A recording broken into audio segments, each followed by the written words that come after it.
Viewership of O'Reilly Factor drops without Bill O'Reilly. Through 4 days of Bill O'Reilly's vacation, his show's viewership declined by 23% in the hands of substitutes Dana Perino, Eric Bolling, and Greg Gutfeld. O'Reilly is on a nearly 2-week vacation at the same time Fox News Channel's parent company looks into a woman's accusation that her career was slowed when she spurned his advances.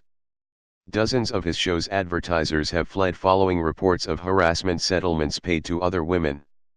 O'Reilly has denied any wrongdoing. Despite the vacation, the pressure is staying on O'Reilly and 21st Century Fox, which is looking into at least one complaint about his behavior.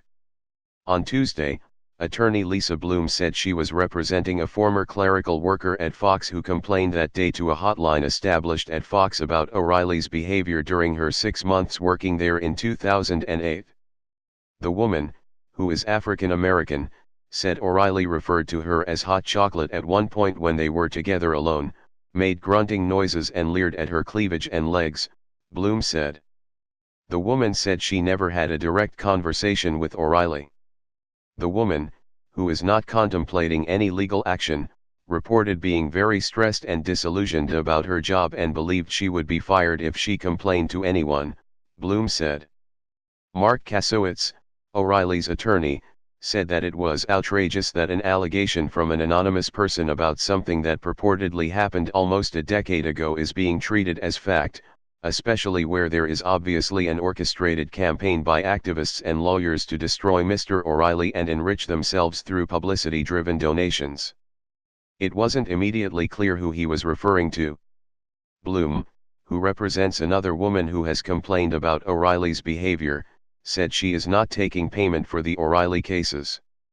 Later, Kasowitz said O'Reilly has been subject to a brutal campaign of character assassination that is unprecedented in more than 70 years. He said he had evidence that a smear campaign is being orchestrated by far-left organizations, but he didn't immediately release any.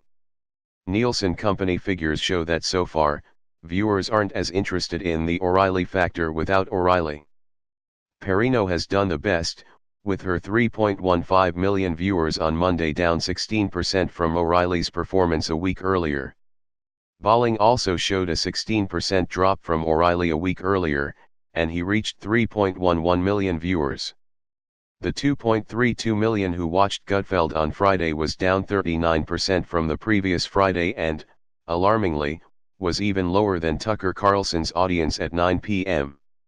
Carlson usually benefits from O'Reilly's strong lead-in. Still, the substitutes beat their cable news competition. And Fox pointed out that the network finished last week ahead of all cable networks in viewership, as it has for much of this year. O'Reilly's viewership spiked in the days following an April 2 New York Times report on the harassment allegations. In the week that followed, viewership increased to an average of 3.71 million, up 12% from the week before the report and 28% over the same week in 2016. O'Reilly averaged nearly 4 million viewers a night for the first 3 months of 2017, his best performance ever.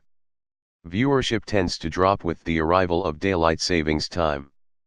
Meanwhile, on Tuesday, a women's group said it planned to hire an airplane with a banner, as well as drop off petitions at Fox News Channel's New York headquarters, calling for O'Reilly to lose his job at the network.